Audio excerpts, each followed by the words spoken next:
पिछले भाग में आपने देखा। तो तुम? डर के मारे गोमती का हलक सूख गया। नर्तकी के कपड़े पहने एक औरत उसके सामने खड़ी थी। चेहरे का मांस बुरी तरह फटा हुआ था और उसके भीतर कीड़े रेंग रहे थे। आंखों की पुतलियां सफेद होकर बाहर को आ चुकी थी। उसने एक टक मेघना की ओर देखा और मेघना के हाथ में बंधा वो रक्षा सूत्र वहीं खुलकर गिर गया।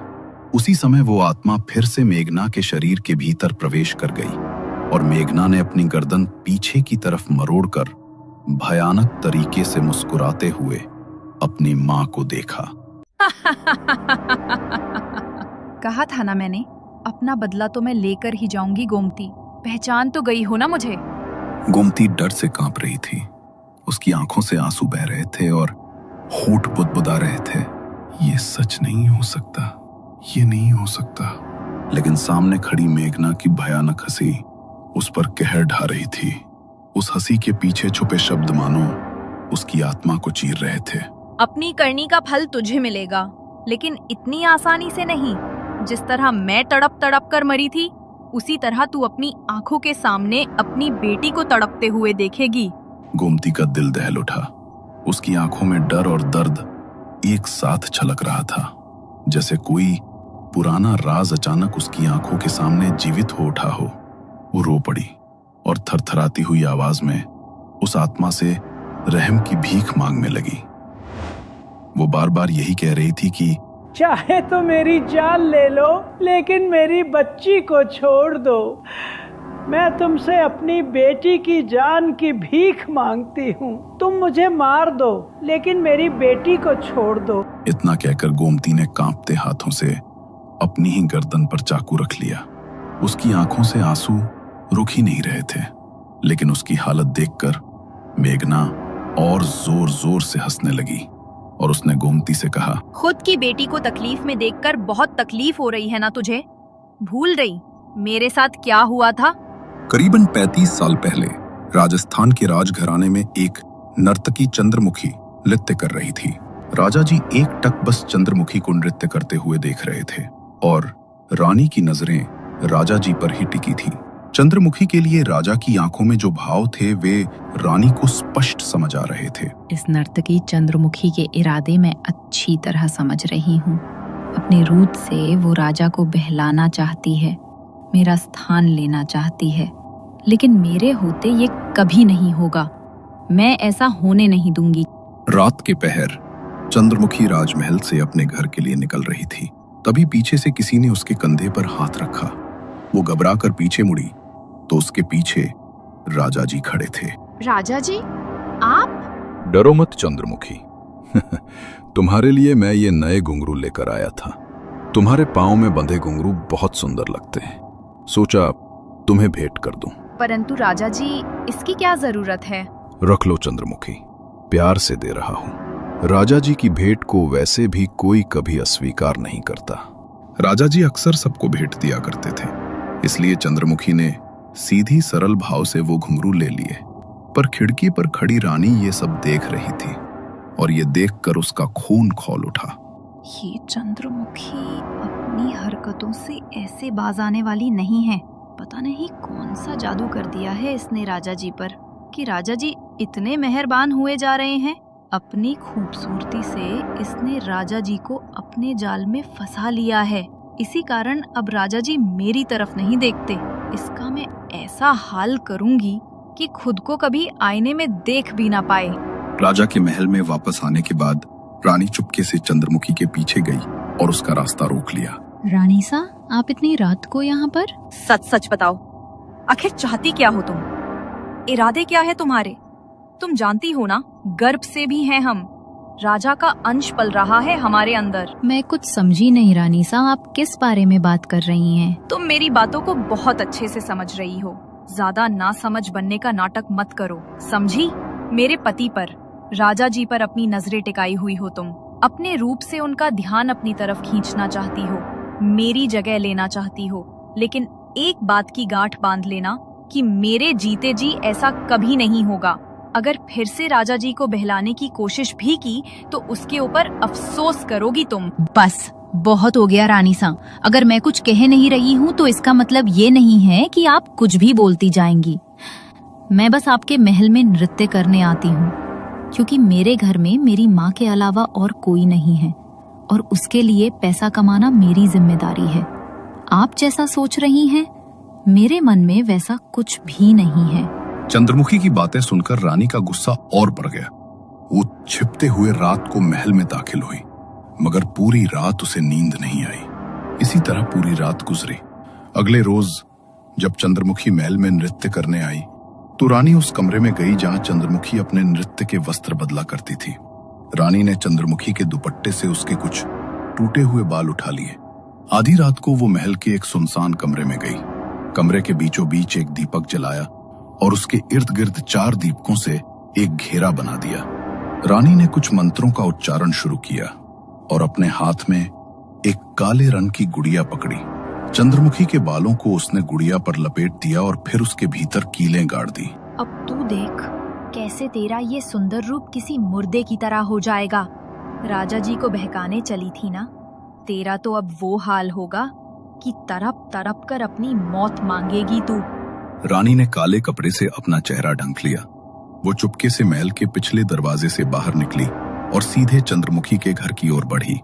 महल से थोड़ी ही दूर चंद्रमुखी का एक टूटा फूटा छोटा सा मकान था।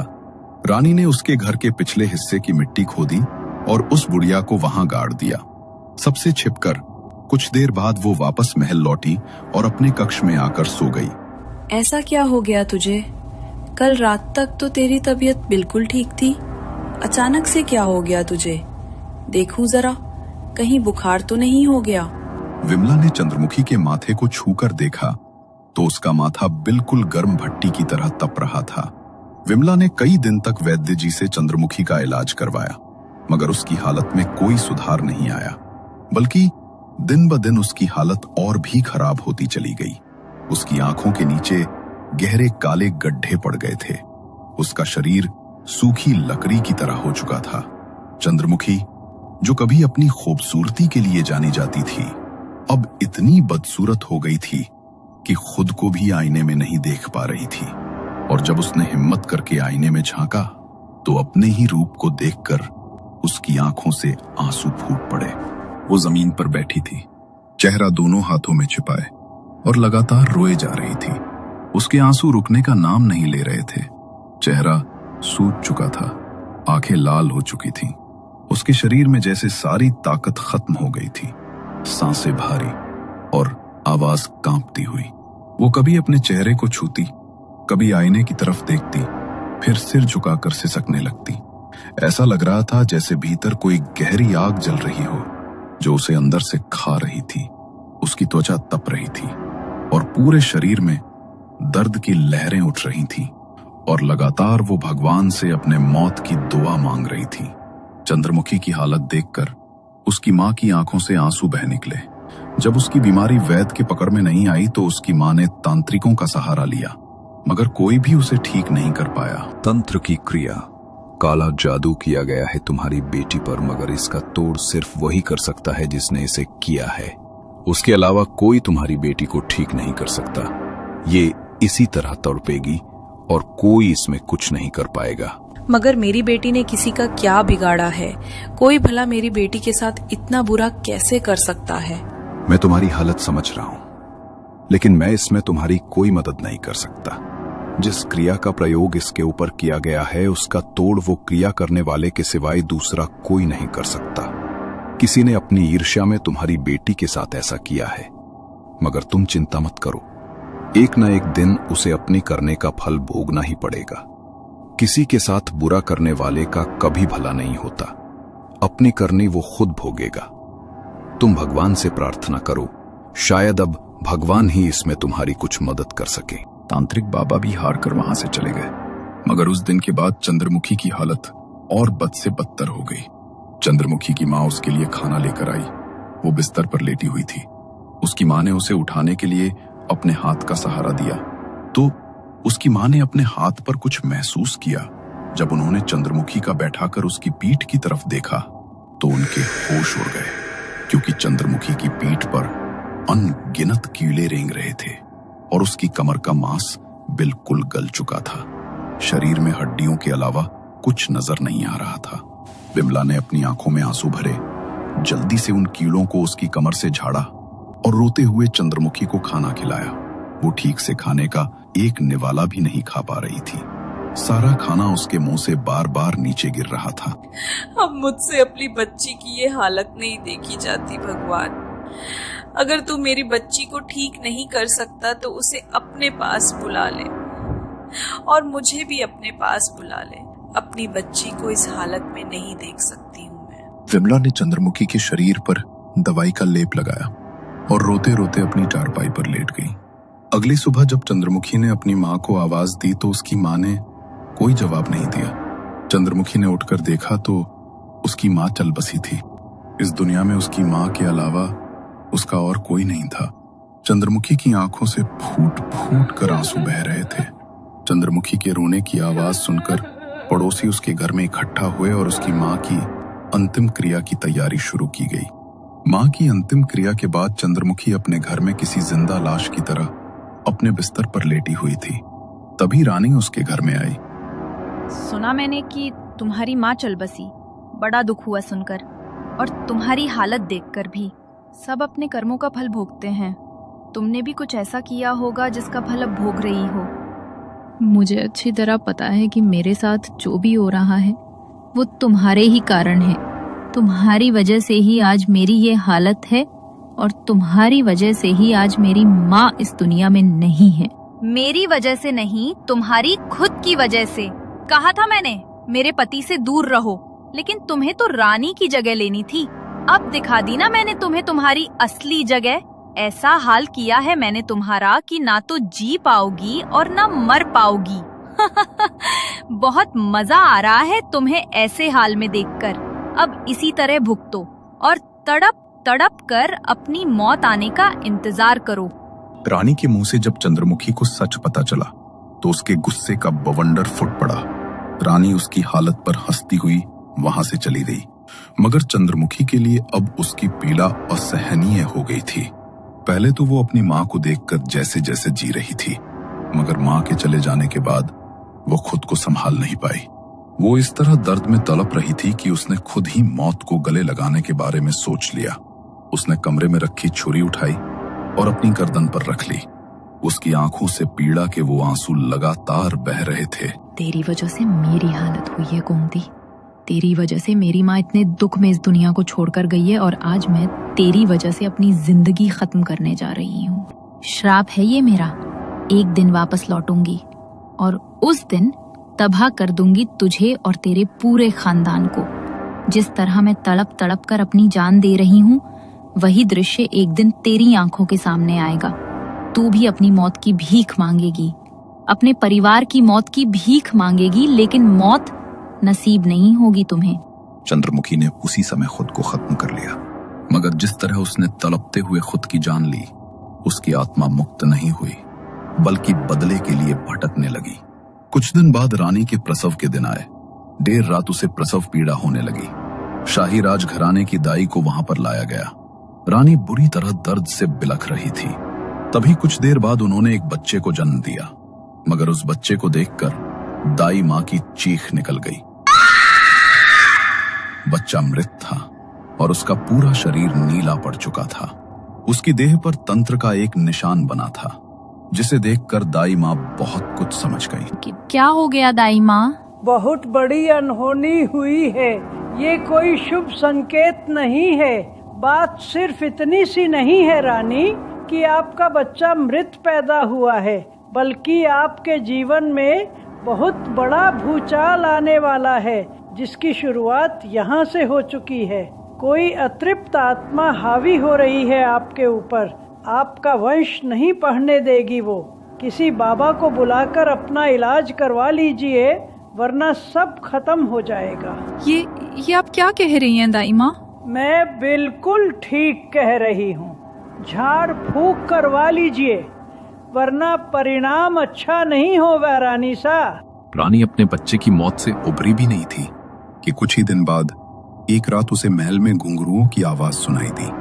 उस आवाज को सुनकर रानी के पूरे शरीर में डर दौड़ गया। वह पसीने से भीग चुकी थी और भय से उसका पूरा शरीर कांप रहा था। वो घबराते हुए उठी, मगर जैसे ही उसने सामने की ओर देखा, उसके होश उड़ गए। चंद्रमुखी ठीक उसके सामने खड़ी थी। उसका शरीर हड्डियों का ढांचा बन चुका था, चेहरा बुरी तरह सड़ चुका था और वो भयानक तरीके से हंसते हुए रानी की ओर बढ़ रही थी। उसे देखकर रानी अपने कदम पीछे करने लगी, लेकिन लड़खड़ाकर जमीन पर गिर पड़ी। चंद्रमुखी की आत्मा उसके ऊपर झपट पड़ी। रानी जोर से चीखी। उसकी चीख से पूरा महल गूंज उठा। उसकी आवाज सुनकर राजा की आंख खुल गई। राजा दौड़कर आया और रानी को बिस्तर पर बैठाया। क्या हुआ तुम्हें? तुम नीचे कैसे गिर गई? और तुम चिल्ला क्यों रही थी? तुम ठीक तो हो ना?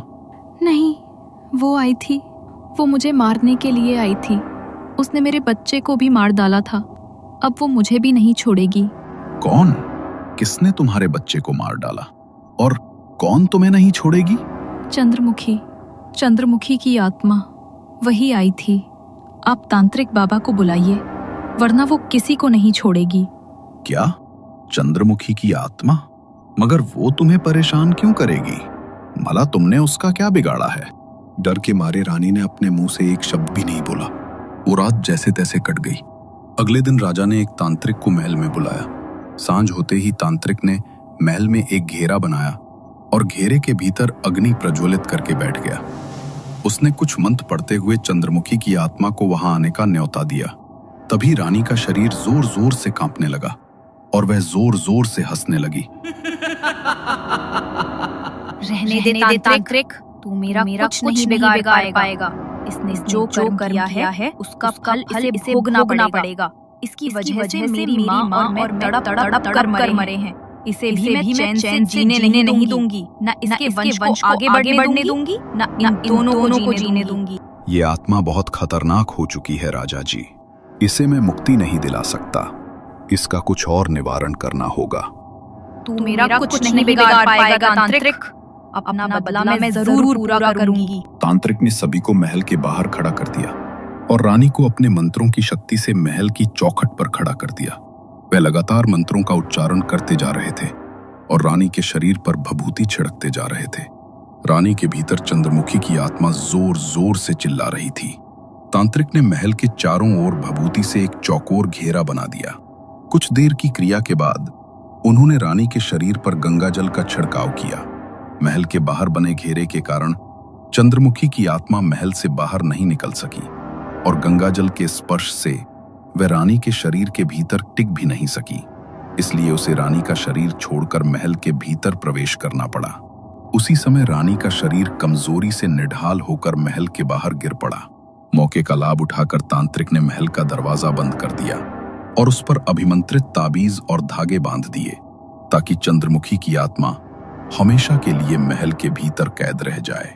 मैंने मंत्रों की शक्ति से उसकी आत्मा को महल के भीतर कैद कर दिया है। अभी के अभी इस महल को छोड़कर यहाँ से चले जाओ और इतना दूर जाओ कि कभी यहाँ वापस ना आ सको। ये दरवाजे अब हमेशा के लिए बंद हैं। यदि कभी ये खुल गए तो वे तुम्हारे विनाश का कारण बनेंगे। चले जाओ, अभी चले जाओ। राजा के पास अब कोई दूसरा चारा नहीं बचा था। वह रानी को लेकर दूर एक छोटे से गांव में जाकर बस गया। चंद्रमुखी की आत्मा भले ही महल में कैद कर दी गई थी, लेकिन उसके श्राप से राजा दरिद्र हो गया। ना उसके पास धन रहा, ना ही कोई संपत्ति। समय बीतता गया। रानी ने 7 संतानों को जन्म दिया, लेकिन हर बार संतान जन्म लेने के कुछ ही समय बाद चल बसती। हर नई उम्मीद के साथ एक नई त्रासदी जुड़ती चली गई। 11 साल बाद रानी ने एक बेटी को जन्म दिया, मगर उसी क्षण राजा की मृत्यु हो गई। उस दिन के बाद से रानी मानो श्रापित हो गई थी। धीरे धीरे वही स्थिति रानी गोमती की होने लगी जो कभी चंद्रमुखी की थी। उसकी आंखों में वही खालीपन, वही डर, वही छाया थी। साल बीत गए। उसकी बेटी मेघना बड़ी हो गई। एक दिन खेलते खेलते या शायद किसी अदृश्य ताकत के खिंचाव में मेघना अपने दोस्तों के साथ उसी पुराने महल तक पहुंच गई। वही महल जिसे तांत्रिक मंत्रों की शक्ति से बंद कर गया था। ऐसा लग रहा था मानो वो दरवाजा उसी का इंतजार कर रहा हो जैसे ही उसने वो दरवाजा खोला, मौत का खेल शुरू हो गया। चंद्रमुखी की आत्मा ने राजा के वंश को पहचान लिया था और शायद वही आत्मा बार बार मेघना के सपनों में उस महल की झलक दिखाकर उसे वहां तक खींच लाई थी। कहा था ना मैंने अपना बदला तो मैं लेकर ही जाऊंगी गोमती। आज तेरी आंखों के सामने तेरी बेटी को तड़पते देखकर मुझे बहुत सुकून मिल रहा है और तुझे ये देखकर और भी ज्यादा कष्ट हो रहा है। मेरी माँ भी इसी तरह तड़पी थी मुझे देखकर, मगर अब ये तड़प ज्यादा देर तक नहीं रहेगी। गोमती फूट फूट कर रोने लगी। मेघना इस समय निश्चल होकर जमीन पर गिर पड़ी थी। अगली सुबह जब उसकी आंखें खुली तो उसने देखा कि उसका शरीर अब हड्डियों का ढांचा बन चुका है। उसके चेहरे की सारी खूबसूरती गायब हो चुकी थी। मांस गलकर जगह जगह लटक गया था और गर्दन पर कीड़े रेंग रहे थे। पूरे शरीर में असहनीय पीड़ा दौड़ रही थी। वो अपनी ये हालत देख नहीं पा रही थी और ना ही उस दर्द को सह पा रही थी। धीरे धीरे वो भी चंद्रमुखी की तरह लाचार और टूटी हुई हो चुकी थी। कांपते हुए उसने पास पड़ी छुरी उठाई और अपनी गर्दन पर रख ली। उसे ऐसा करते देख गोमती चीख उठी। वो अपने बेटी के जान की भीख मांग रही थी, लेकिन चंद्रमुखी गोमती की हालत देखकर उस पर जोर जोर से हंस रही थी।